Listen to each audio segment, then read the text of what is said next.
All right, everybody, welcome to episode 38 of Music in the Minor League, man. Thank y'all for joining us yet again. This week we are joined by Stefan Prigmore, great singer-songwriter, multi-instrumentalist, music producer. He does really a little bit of everything, man. Stefan's great. We got to see him many times over the years. The latest time was last week when he played at the Old Quarter. He played a show with Eric Schmidt. Great song swap, man. We really enjoyed it. So we're looking forward to the conversation. Before we get started, though, as always, we got to get to the housekeeping. First and foremost, if you like the podcast, share it with a friend, post it to your social media. Just help us get the word out, man. We really appreciate it. Then to move on, live shows and things like that will begin with Stefan's calendar. He'll be out playing guitar with Heather Little for a while, but he's also got some solo dates in there. On April 13th, he'll be at the More Like Rodney benefit at the Dirty Water Saloon in Fort Worth. On May 9th, he'll be at Mineola's Music in May. That's in Mineola, Texas. On May 31st, he'll be at the West Illinois Museum Presents series, and they'll be presenting none other than Stefan Prigmore. That's in Macomb, Illinois. Then he'll be at the Weston Roots Music Fest in Weston, Missouri on June 1st. Then on June 12th, he'll be at Hotel Turkey in Turkey, Texas. That's up near the Panhandle. As you'll listen in this interview, man, it's a great place, worth checking out. All right, now for us, we've got some shows coming up. First thing we want to do is thank everyone who came out to the album release. Here But Gone's out in the world, man. We packed out the Old Quarter. I mean, it really meant a lot to see so many people out there and support us, man. A lot of our community showed up. We were really excited about that. And, you know, that full band show went off great. We'll definitely do some more of them. The album itself has been selling well, man. We just really appreciate everyone for giving us a chance. We were really proud of this record, and, you know, it's available on Bandcamp and all that stuff. Go check it out if you like it. And if you want to see us live, you got a few opportunities coming up. On the 23rd, we'll be out at Fredonia Brewing in Nacogdoches. This place has been really good to us over the last year or so, and we're really looking forward to doing an album celebration there with everybody. That one will be playing 6 to 9 p.m. You'll get 3 full sets, man. We're going to play a little bit of everything. We may do the album set twice. We don't know. We'll see how audience turnover looks. Then on March 30th, we're going to do our hometown release show. It's going to be a dual release show as Grifters and Chills got the vinyl in for their Fireball album. It ended up being like 2 records. And then it's also Kim's 50th birthday bash. So we're going to be playing. Grifters and Chills is going to be playing. The night's going to close out with Shame on Me. When we asked Kim who she wanted to play the party, her first answer was Shame on Me, and they're going to be there, man. We love that band. You heard Mel earlier this season. Just great stuff, and we're looking forward to it. We got some shows in April, but we'll get to those on the next episode. Just if you want to be a guest on the podcast, hit us up. That's all we got left to say. Now we're going to move on with this next song. This one's called Gun, Powder, and Pine. So hope you dig it. See you on the flip side.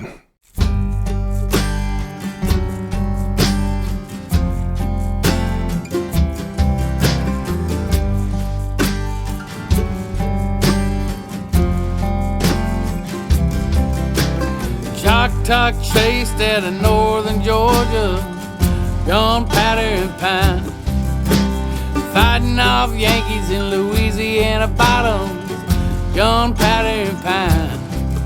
Was a murder at the Indian school in Oklahoma, gunpowder and pine.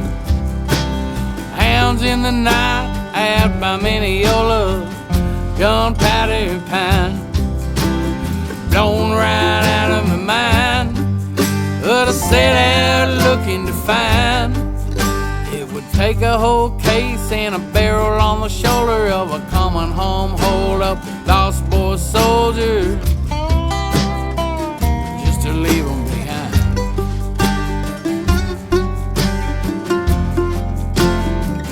Gunpowder and pine.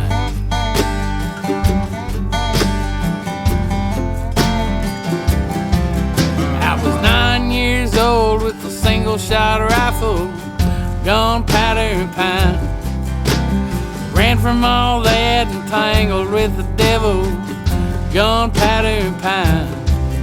Made liquor right in town and we ran it all over, gunpowder and pine. Never got caught but I sure got sober, gunpowder and pine. Blown right out of my mind, but I set out looking to find. It would take a whole case and a barrel on the shoulder of a common home sold up holy roller just to leave them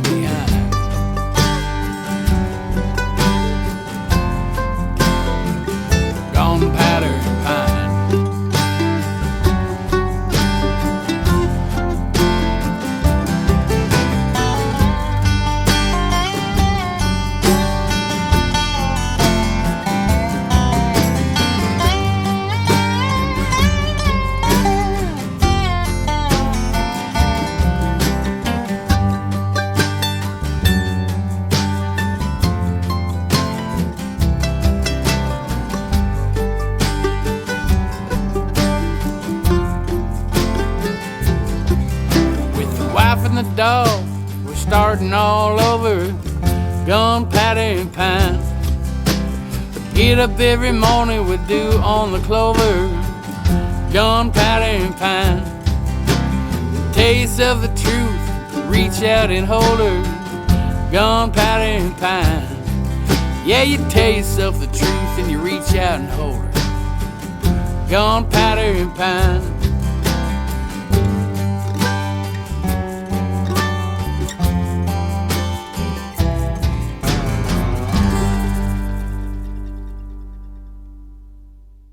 All right, y'all, welcome to this episode of Music in the Minor League. Today we are joined by Stefan Prigmore, East Texas singer-songwriter. We got to see him multiple times with Heather Little and Terry Klein. Saw him in Galveston, Houston. Really enjoyed his songs. We were like, big fans. Is always the line, there's a critter in my brain that I figured summed up so much those times you just feel like something won't leave you alone. So that was the first line. Then after that, we started listening to more and just great tunes, great stuff, keeps great company. So, man, thanks for coming and talking to us tonight. Absolutely, Samuel. Thanks for having me. I'm glad to be here. All right. Well, to get to it, man. So, talked a little bit before we got on here. So, first thing is, unfortunately, this is going to come out after, but you've got shows coming up at the Old Quarter. You'll be going to Folk Alliance. You'll be down in Corpus Christi at the Songwriters Festival, which is a big thing. I know a lot of people who go there, man. That's a great event. And in Corpus, of all places. I've been to Corpus once, so it's always like things happen there. It's like, whoa. Yeah, I went there once when I was a kid, and I don't remember much about it, but I think they've got 43 artists playing at the festival. Yeah.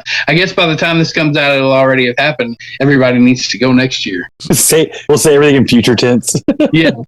So you should go ahead for February. Of course, the good thing about Texas, you can go to a songwriter festival in February, and it's like, oh, it's comfortable. It's nice. It's going to be a warm weekend. Nice. Won't be that bad. Right. Go down to the beach in Corpus, hang out. Yeah. My wife reminded me the other day to pack a heavy-duty fishing rod. Yep. Oh, yeah. There's good fishing down there. Yeah. And you got to make sure you got to stop by the Selena statue. Oh, yeah, for sure. I will. Absolutely. Get some pictures. Definitely. And then, like I say, the next weekend, you're heading out to Folk Alliance. I guess, have you ever done Folk Alliance before? I did SWRFA, the Austin, Yeah. the Southwest Regional Folk Alliance for the first time this past year, and had a really good experience there. And this will be my first time at the big one in Kansas City, which I've been to Kansas City quite a bit to go up there and play. I don't know if you know it or not.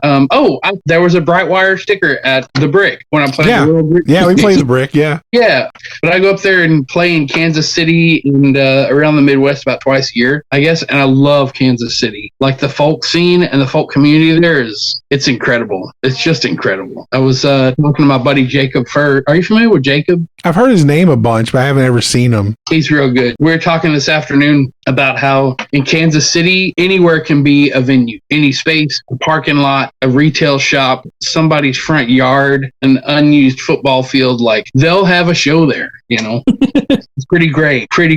When I hear people, moan and get upset about the death of music venues, or we're losing too many venues, or where's the scene? Like, man, those kids up there, all that time they would spend bemoaning that they can't get a gig, they go make one.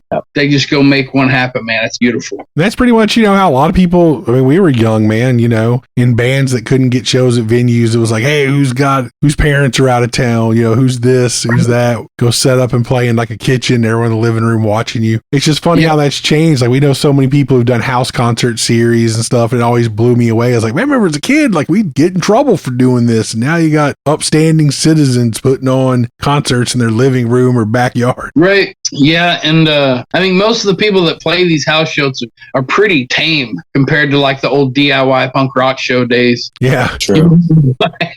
It's weird. Sometimes there's a crossover there. I played this. Somebody asked me if I would play a house show in Lubbock a few years ago. My buddy Will Felty, and I said, "Yeah, I'd love to." He said, "Well, this other project I'm working with, they're going to play too." I was like, "All right, cool." And I got there, and it was not anything like the people I had seen at house shows. Maybe like since I was a teenager, there was lots of piercings, lots of really cheap beer, and lots of people rolling their own cigarettes. And I was like, oh, okay, I get it.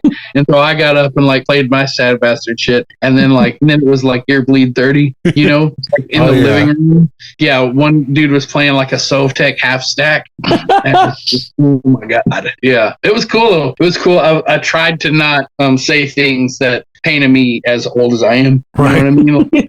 Don't complain about the noise. Don't say, oh, this is interesting. You know, back in my day, we used to have punk rock shows too. Like, no, it's just, I'll tell you about the 90s. And it's like, oh. You guys call this DIY?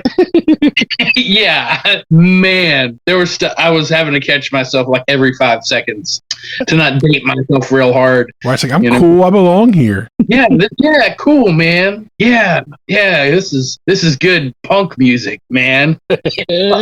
Oh, good punk rock. Cool. Yeah, just trying to catch the vibe of the room, man. We always have really good shows. It's weird. Times we played shows with like really like louder, heavier bands. I mean, I grew up playing in bands like that, so it's never weird for me. And I'm always excited when kids will be there like, dude, that was awesome. And it's like, oh, there's times where you're like, I'm going to get beat up or someone's going to be like, shut up, grandpa. But they're always like, dude, yeah. So it's cool that people kind of see like the songs are the songs, man. They come out, you know, and it doesn't matter if it's cranked to 10 with screaming at you, or if they're just like, you know, done on a grandpa guitar with vocals you can understand. I think people connect with emotion, you know, like that's what I think kind of caused that cowpunk thing to happen in the 90s. Yeah. And even like alt country. Like, did you ever hear Jeff Ott or the band 15? Yeah. Oh yeah. Yeah. They played shows with Slobberbone back in the day. You know what I mean? Like, I think that fans of both of those styles feel that, like, honest expression is honest expression. There's a guy in Lafayette named Shane Blanco. He's a tattoo artist, and he's been in a bunch of punk rock bands, but he's a badass root songwriter as well. See, that's always my deal. I didn't feel like there was ever much different. You know, it was like, okay, it's maybe a few less beats per minute. I have an acoustic now instead of an electric with the gain up as high as I could turn it. You know, it's like, but the songs didn't change. Yep. Well, you remember like when the Sublime Acoustic album came out, right? Yeah, around. I admit not being a huge Sublime, but man, people went nuts over that. Yeah. People went nuts, you know, and it's because I think that same crossover thing happened in that album. And it's, you know, it's not good quality recording. It's nobody's best performances, but it's honest. Yeah. You get those songs like in their purest form. Yep, for sure. And also of our generation, I guess, or I don't know, you're probably younger than us, I don't know. But, you know, we did come up where they had like, you know, a lot of MTV Unplugged and things like that, as much as like corporate television, but did make people more interested in like, well, what does this version of the song look or sound like? Right.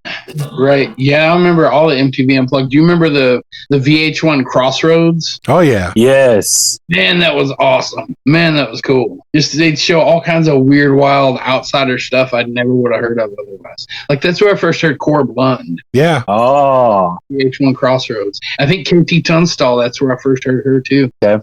Yeah, that's true. I've been listening to a bunch of Core Blund. We talked to his bass player, Sean Burns, a couple episodes back. So I got Sean's record, and then I started listening to a lot of Core Blund. I was like, man, it's like, this dude's solid. It's cool, isn't it? Yeah. That's what's been good about this, man, is you get turned on to a lot of good musicians and singer-songwriters from just like, hey, I bet this dude, you should talk to this guy. And it's like, all right. Right. Yeah, and then you find out at some point, like, we all kind of know each other. Yeah. Yeah. It is funny, yeah.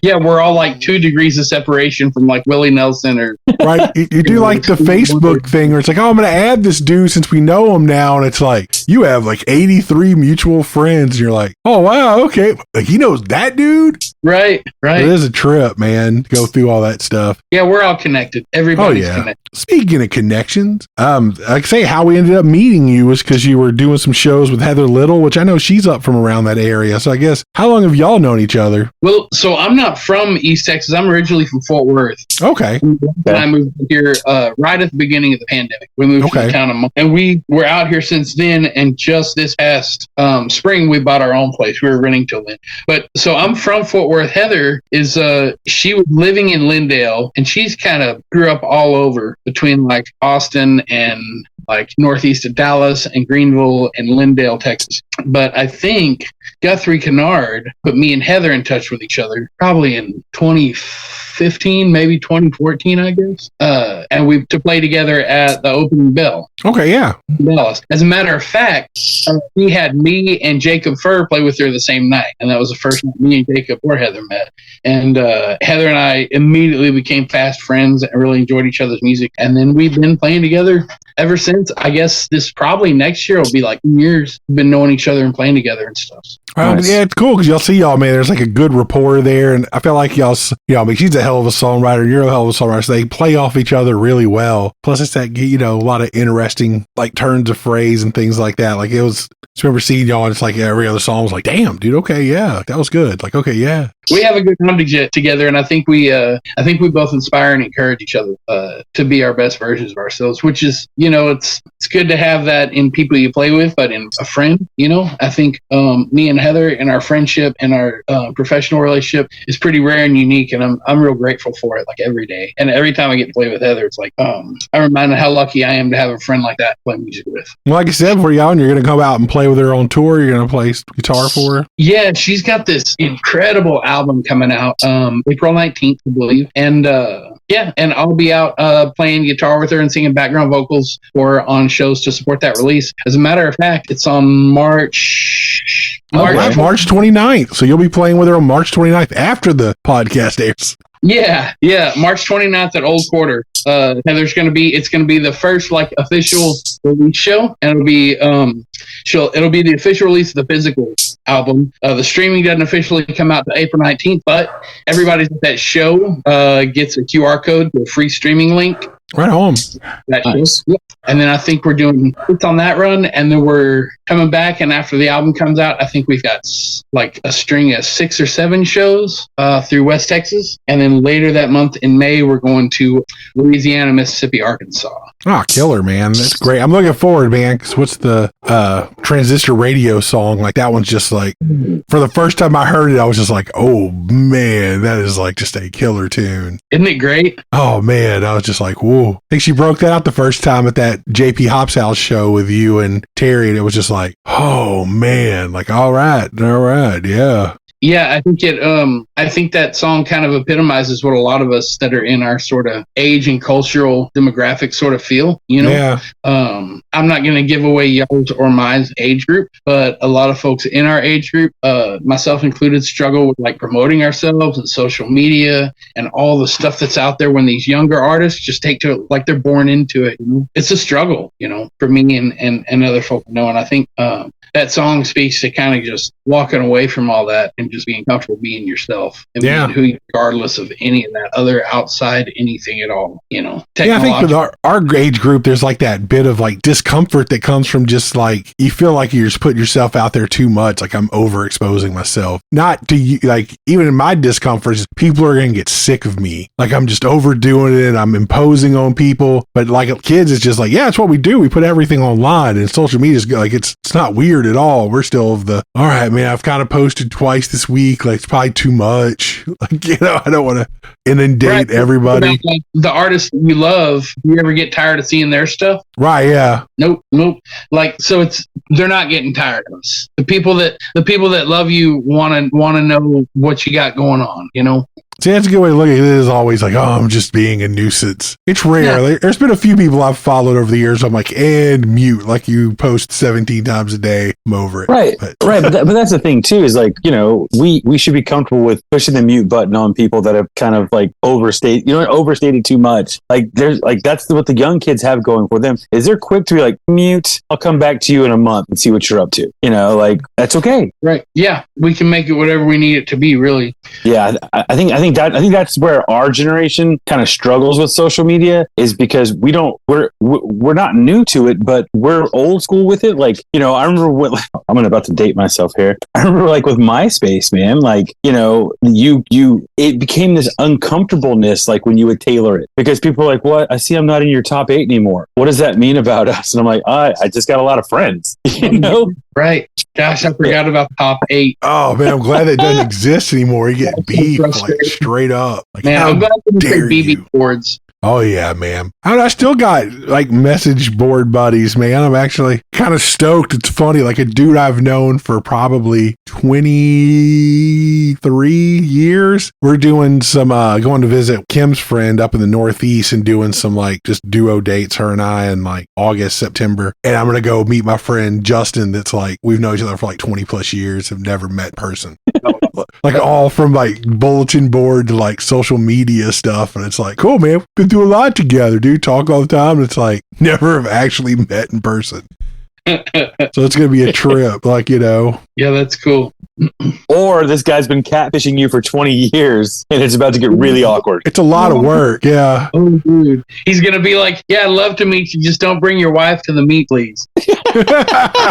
we had no, you know, it's like, luckily it's through band stuff. So I know he plays music, is in band. So it's not, that's the fortunate thing. He is has a public profile. Yeah. Unless you show up, it's like, that's not actually me. Yeah. It's like that Judy song, Trixie and the Killer, show up. And it's like, raw. Oh, no. I'm sorry I look different in person. Right. Can we still hang out? If I go to Worcester, Massachusetts and disappear. Oof. Good knowing y'all, man. It's good knowing y'all. I had fun. Man, what? I'm sorry if I put like this sudden doubt in the back of Sam's mind about this meeting. Oh, no. You know. Yeah, I'm sure it's going to be fine. Just let somebody know where you're going to be. Right. It's always like that thing with same deal when I used to have, like, me and my ex-wife used to have a lot of bands stay with us when they came through town. I remember at first she's like, well, how do these people know? We know these people aren't going to kill us. I'm like, well, you know, they've already played a bunch of dates. They probably would have killed someone else along the way before they got to us.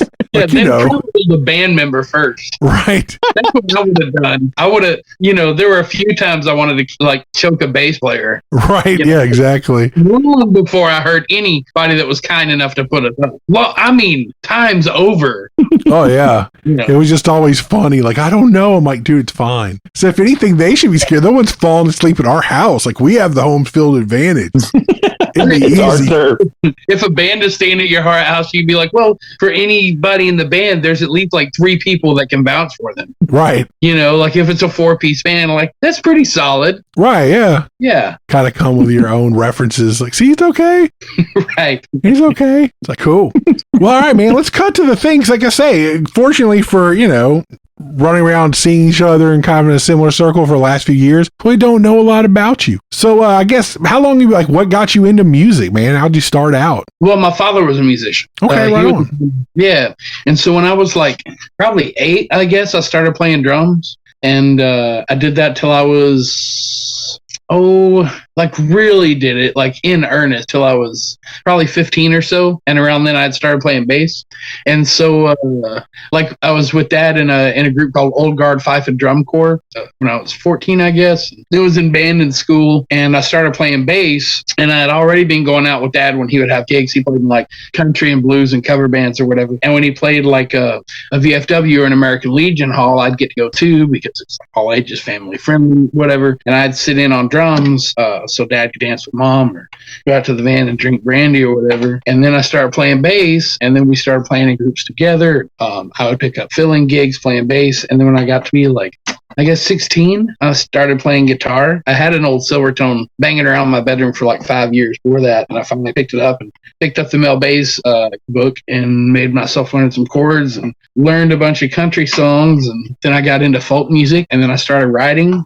And this was, you know, in like the mid 90s when there were coffee shops all over the place.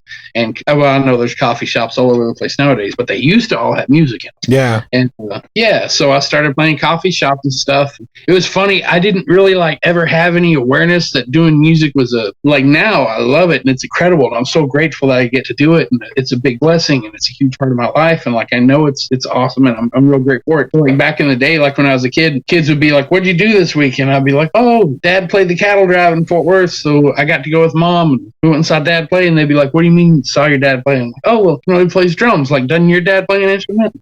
Like, your dad's in a band? And I didn't realize how cool it was. And then when I was in high school, I was giving this kid a ride home one day, and he was a musician. I think he played in a metal band or something. His name was Anthony, and he saw the speaker cabinets in the back of my little Subaru station wagon. He said, "What are those cabinets for, man?" I said, "Oh, I got a gig tonight over at the coffee shop over in Arlington, over at Coffee House Central." It's like, "A gig?" I said, "Yeah." And he's like, "You get paid?" I said, "Well, yeah." Like, "What? Really? That's amazing." I was like, "Yeah, I guess it is, isn't it? Shit, man, that is cool."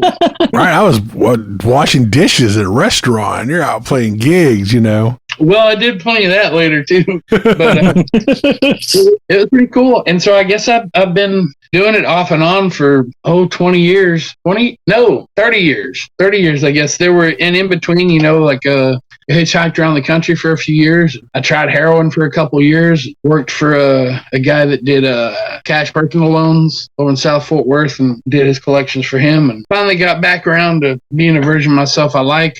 Been doing this like in earnest now for probably in this way for 9 years maybe, but I never really quit playing. Right on. So, I guess when you go from playing to songwriting, I'm guessing pretty early. Yep. Yeah, I think I wrote my first one when I was like 16, I guess. Yeah. And then I was lucky because I had a whole bunch of professional musicians around me all the time that would encourage me. And a lot of them wrote songs. And I know a lot of musicians that can't imagine or told me they have a real hard time writing songs, don't see themselves as a songwriter, but I don't know. It just felt something you just kind of go do, Yeah. And a lot of those dudes will come up with some lead riff that like makes a song where it's like that pulls everybody in and you're like, dude, you were a songwriter. Right. Yep. It's like the song itself has to be good, but you need that hook. That's something that pulls people in and makes them look over. And sometimes it's that riff and you're like, yeah, dude, that was you. So, right. Well, hell yeah. Outside of playing music, you started producing? Yeah. Like I've worked as a sound engineer off and on for a few years. And then I had produced a couple things in the past for other people.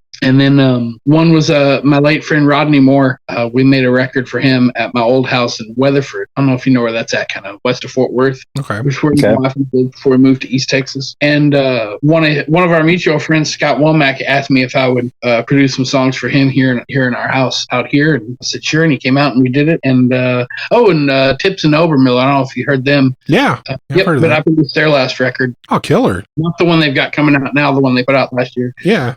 Over at Southside Sound in Fort Worth. And then, and produced some of my own stuff too. The first recording I was ever really proud of was the EP that me and a guitar player named Robbie Scott made in his living room. It was just called Songs in a House. It was me and him and this guy named Andy Pickett. Mm-hmm. Yeah. And I've got like I'll give you a little studio tour here. So my studio's also my guest room. So you can see guitar and drum crap on the bed. And there's my drums. And I got one of these nifty deals right there. Oh, right on, yeah. So is there video of this podcast or is it just audio? Nah, yeah, it's mostly just audio. Oh, that probably wasn't interesting for the listeners. Just dead I show you guys. We can do a special AV portion and do like the quick tour around Stefan's studio. So we can do that. Yeah. Those of you who are listening, I can actually cut some video out of this, yeah. You could be like, so, you could talk over it and say, so for the folks that listening, it's a train wreck, living, chaotic mess of a room with some music stuff in it. But it's also, I think everybody's, we've recorded stuff where it was like in a bedroom. I remember, talking 20 years ago to like Garth Morlix when he made Slade Cleave's record. He's like, yeah, man, we recorded that like in my house. Like Slade was sitting on a bed playing acoustic with microphones in front of him. And, like this dude was in this room, this guy was in this room, just ran cables everywhere. And in my mind, it's like, oh, so I got this huge house that's like sound. It's like, no, it's like my house. Just sit there. It's fine. Okay. Right. I think when it comes to home recording, a good honest capture trumps perfect sound quality. Yeah. Oh yeah, 100%. All that being said, my last two albums I made with Clay Parker. Are you familiar with Clay Parker and Jody James? Like, again, I know their names. I haven't listened to much of it, but I know their names. Like, I see them a lot, their names, yeah. I think they're playing Old Quarter tomorrow night, maybe? That's probably why I know their names, yeah. But Clay has a really nice analog direct-to-tape studio at their home in South Louisiana. And so I've gone down there to record the last two projects. Oh, right. And it's a studio, but Clay is also has a degree in audio and engineering and knows his stuff to a high degree that just seems like Warlock stuff to me. But I think it's cool. We're fortunate at the time we're recording music. We still have access to nice studios and stuff like that, which is great. But you can get great recordings at home. Like our last two albums we've done with Brightwire. We recorded them in the room that Sam's in right now. And it's like, I'll be honest with you, when I put those on, I can't tell a difference. It's all about, did you capture, like you said, it's about a good capture. And if you can get a good capture, if you did it in your bathroom, who gives a shit as long as it's true to what you sound like, So I think there's something about that, man. And it's also something comfortable about doing it in a, I remember being younger and going into the studio, and it was always such a nerve-wracking experience because it's such a sterile environment, and you have this this sound engineer you might kind of know, but he's the guy getting paid to be there, and everything is just money. And so it's nice when you can do it, in a room that you're comfortable with, that you've been in, and I don't know, it comes off, and like you said, it's authentic, which is always nice. And then when he sticks you in a bathroom, it's considered like a creative, brilliant way to capture some good reverb instead of just, well, I have a bathroom. That's my only reverb chamber I have. This guy's a genius. He stuck us in one of the stalls. It sounded amazing. I think that stuff can work well. I think I see a lot of people with the home recording stuff that are like, I got to be honest with my limitations when I'm recording at home. I have to be honest with what I am and am not capable of doing well. And at the same time, like going to a nice studio and recording something is great too, but it takes a certain level of maturity to be comfortable doing that. And it's hard to access that when you haven't done much recording, or played a bunch of shows already. It's hard. It's real hard. And I'm cheap. I'm like, the Chris Rock show, like the dad, like every mistake, like that mistake just cost us $35.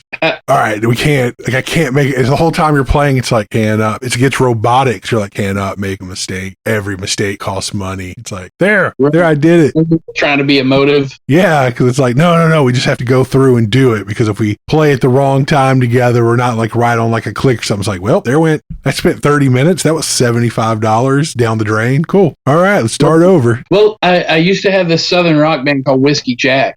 And whenever we went in the studio, we were really lucky. We got to go to a really nice studio with an incredible engineer, and kind of got the hookup through a friend of ours, this guy Rusty Burns, who was our road manager at the time, got us into Palmera Studios to track with Paul Middleton. And man, we practiced before we got in there. And then what's crazy is 4 nights of practicing in a row. Then you get in the studio, and there was a part of me that was afraid we were going to come off as sterile or too polished. But having the songs down pat like that gave us more room to be creative in the moment of studio. Yeah. Because we were so comfortable in those songs and knew what we could really do and reach out for. And it worked out real well, man. That's just my experience. And I know other people that have made, incredible records in the studio too. I think the Tips and Obermiller album is a great record. And that was made in a real nice studio. The same place that houses Fort Worth Sound. And we had a good engineer for that too, Pete Waringa, that was on deck. And I think that album sounds incredible. Well, and I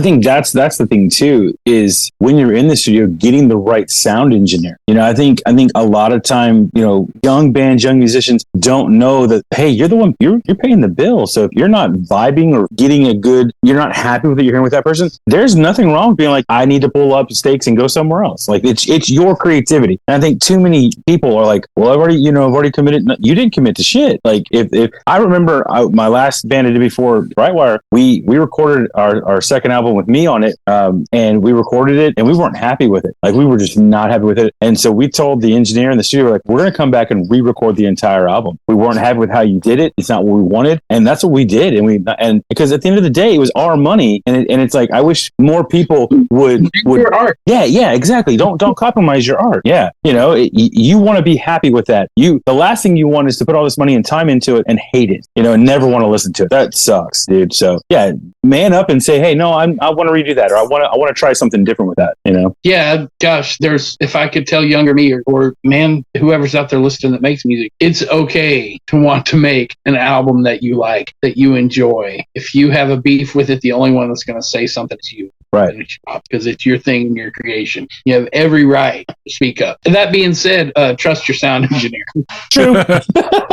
We'll circle back to the song festivals you were talking about, like again, before we got on about the Hotel Turkey Song Festival. And I think that isn't, like, I've seen that name forever. I've seen Hotel Turkey listed, people playing there all the time. So it's just a little small town in the Panhandle, huh? Man, it's amazing. A few years ago, my friend, bring him up again because he's figured a lot in my life. My buddy Jacob Burr told me, hey, they're booking artists at at Hotel Turkey up in Turkey, Texas. And so I got a hold of them and I met the owner and the lady who runs the place. Her name's Carly, and she is she's like kind of like Joe Moore in that she takes full agency over the music here in this place and makes it her purpose to make it as good as possible and do it as well as possible and to promote it and to value the artists that come in there and play. And so I went out there and played a few times. And the thing about the Hotel Turkey is it's the only thing for miles, for hundreds of miles, like to do. If you want to go out to eat and you're in that area on a Friday night and you want to take your wife out, the place to go is Hotel Turkey. They have a steak dinner and somebody really fantastic is going to be playing. And I just fell in love with the place. The hotel was built in 1923, I guess, and it's a spooky, haunted, cool old building. The first time I went out there and played, I went and checked into my room and went upstairs, and I thought I'd practice and pregame a little bit. And every time I pick up my guitar and start to play, I'd smell cigar smoke, and San Antonio Rose would start playing in my head, and I couldn't focus on what I was trying to practice on.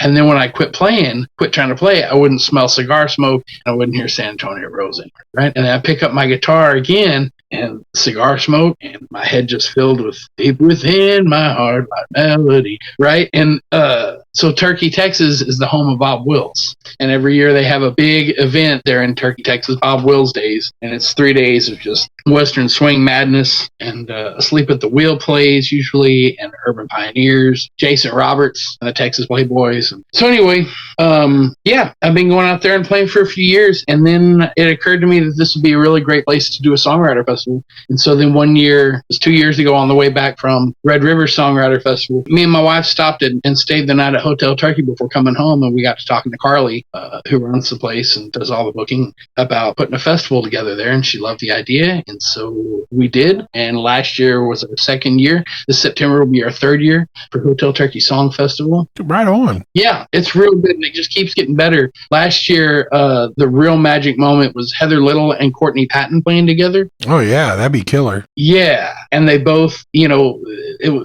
love each other's music and know each other's music, and they both were singing harmony with each other. And Heather, of course, a fantastic guitar player too, and she had all these gorgeous parts she played on top of Courtney's songs, and it was real magic. Yeah, that's awesome, man. Yeah, so next year, you guys should try and make it. It's a good time. September 20th to the 22nd. Right. Oh yeah, dude. Road trip. No joke. That'd be super cool. Yeah, I think our buddy Austin Mays, I think he played Turkey, Hotel Turkey not too long ago. That's a buddy of mine I went to high school with, man. Oh, cool. Yeah, he's a real good dude. It's talented guy, mean ass trumpet player. Like, it's crazy. Like, when he pulls out his trumpet, that's it. He and I were in a band together, man. The kid from day one just took to it like a duck to water, and then he got into the songwriting game. He writes great songs, so I'm happy to see him playing places like that. So right on. I know I saw the Urban Pioneer's name. Like, Liz played fiddle on our record, so. Oh, no kidding? Yeah. My wife and I had our honeymoon at their ranch. Oh wow, cool. Yeah, they played our wedding. I've done a lot of deer and bird hunting with Jared, and trapped a few pigs together. I know. Make sure the Urban Pioneers thinking all sorts of stuff, like Urban Pioneers Outdoors. Come home with me. So just between you and me and everybody who hears this, Jared grew up a city boy. That's even funnier. That's funny. He's like a city guy. I was like, well. And they moved out there, and he just took to it like a duck to water, man. Just jumped in with both feet and got after it. And it's such a beautiful place where they live, and just he's all about it now. It's the coolest thing. That's awesome. Yeah, we were big fans. Like, I like their music. I played a place in Philly years ago where the owner was talking about how awesome they were, and then checked them out, got to really like them. Then, like I say, we met them, hit it off, and then, like I said, Liz played on our last two records. So that's cool. Did y'all get to walk this earth? No. Oh man, yeah. When they got married out at the ranch, they had a 3-day music festival for their wedding. Oh, that's awesome. Cool. Yeah, it was amazing. It was a kind of a drunken mess, but an incredible time. That's cool. Yeah, I think we met him. I can't remember if Liz was pregnant or had just gotten pregnant. I think she was already pregnant at the time. Okay. That they hadn't really let a lot of people know yet. Then they had the baby like right after. Ah, gotcha. Little Maybell. We were late to the game. Yeah. Yeah, they're wonderful people. Me and my wife love them a whole lot. They are really great, nice, friendly people, man. We're really grateful to know them. And like I said, definitely share their talents too. So we're definitely grateful for that. There's a few songs where it's like, oh shit, Liz did that. All right. that. Yeah, I think Liz she's probably in the top 3 fiddlers in the country, I'd have to say. Yeah, she's... And that's not hyperbole. Like, I mean, she is. Oh, yeah, no, she's legit. Like, and I've seen her stuff where, like, oh, I'm just going to get up and play with these people and just blows it away. And it's like, it's just, I heard something in there. Yeah, she's got a way of listening to the melody the first time through and then coming up with a part that just just raises up the emotion of the whole thing. Yeah. It's real magic what she does. There's another guy like that in the Midwest named John Lane. He's his passion is really in old time fiddling and square dance fiddling, but it's the same kind of thing, man. He play with anybody and just make everybody have a better time. That's right on, man. Always jealous of those people who just like instantly find it. Like, yeah, there, that's it. Right. I would shed the hell out of everything. Yep, for sure. Well, there's another one in I guess I don't know if I think they're in Portland, named Erin Carter, who's real good, and she's from the Texas fiddle kind of, what do you call it, pedigree or wheelhouse, with like the Elmore Fiddle Camp. Are y'all familiar with that? No. This fiddle family that has a big thing every summer in Cleburne, Texas. But Aaron and Liz both kind of dunked their feet in that Texas fiddling kind of culture. Right on. Yeah, that's Cleveland's like right there too. Yeah. Check that out. Well, all right, man. On that note, we're getting close to 8 o'clock, so we're going to leave it. We're going to get this. We didn't even warn you for this, but I feel like you've done well enough with name dropping already that, you'll be fine. So, Health, give them the question. All right, here we are, the final question. So, this is your chance to give us 3 to 5 artists. They can be local, they can be mid-level, whatever, that you're listening to, that you love, that you think more people need to know about these people and listen to them. How many do you want? 3 to 5. It's your call. That's all. I mean, it depends on how fast you go. Like, if he'll blow through 20 of you do it in a couple minutes, Yeah, you just say when. All right, go. Okay. Heather Little. Yeah. Clay Parker and Jody James. Jacob Furr. Gabe Wooten. Kirsty Lynn and Galen Clark. Solid. Yeah. Solid. And Terry Klein, I guess. And Terry Klein. Yeah, man. Like, does a fish feel the knife is like, oh man. Like when I heard him play that, I was just like, oh wow. Like, okay, that dude like hit on something big. Yeah. Oh, and we didn't talk about I've got a record coming. Oh, that's right. Yeah. Well, then bring it up. Let's do it. That's the last question where it's the last question. Was like, is there anything else you'd like to talk about? Yep.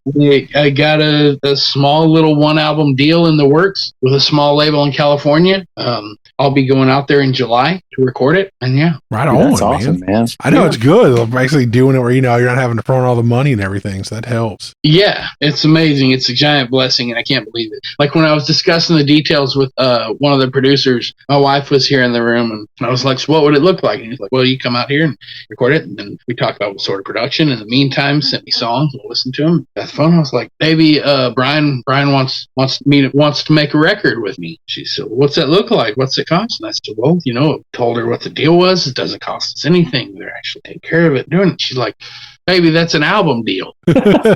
It's a record deal. I'm like, holy shit. It is. Yeah. Right and on, that's man. all I know is that it's in the works. I don't know what it's going to be called. We're working out what songs are going to be on it right now, but I'm excited and stoked. This guy knows a lot of really, really outstanding people to play on the record, so I'm stoked. Hell yeah, dude. Man. Congrats. Thanks. And like I say, listen to your songs, man. It's deserved. It's definitely deserved. Thank you, brother. Well, cool, man. On that note, like I say, anything else you want to run through real quick, or said all you want to say?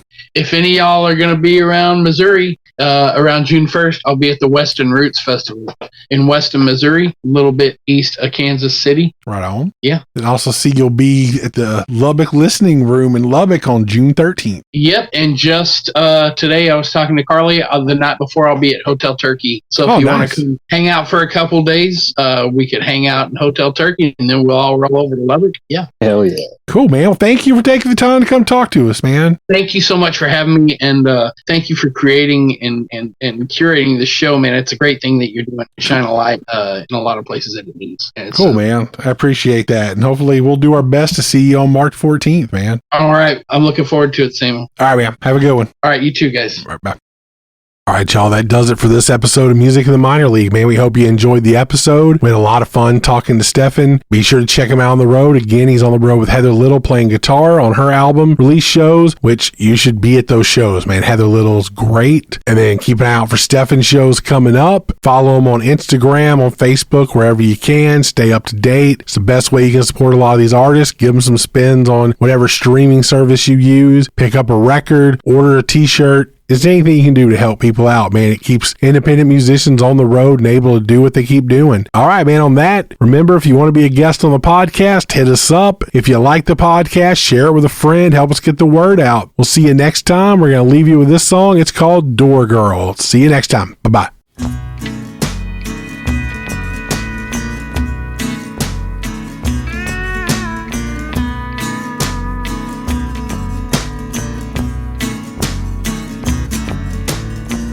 Can't whoop the devil, just a song, just a song. I can't run a shoot gun, honey, all day long.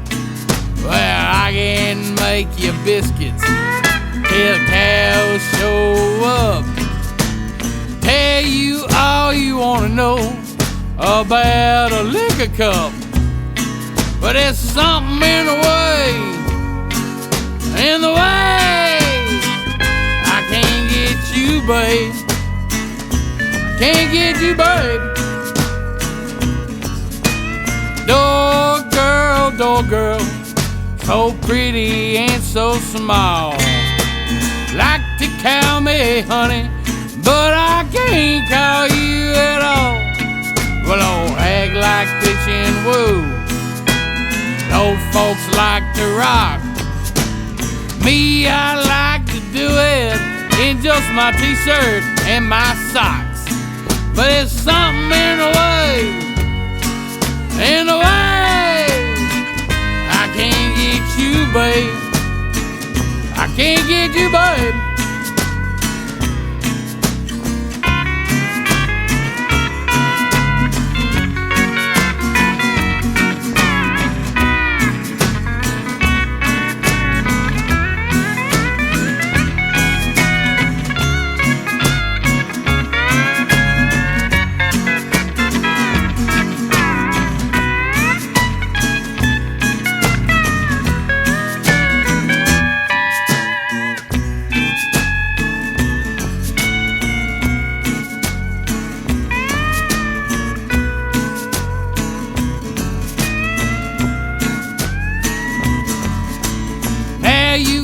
My story, tell me how's it gonna be?